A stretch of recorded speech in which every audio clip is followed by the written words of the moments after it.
We guide you through how to fix SOS only on iPhone so you can regain normal cellular service quickly.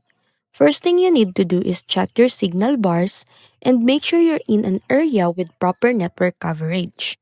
Next, open Settings, go to Cellular, then Cellular Data Options, and make sure your network is correctly selected under Network Selection. Turn off Automatic and select your carrier manually if needed. If the issue persists, try restarting your iPhone by holding the side and volume buttons, then sliding to power off. You can also remove and reinsert your SIM card to refresh the connection.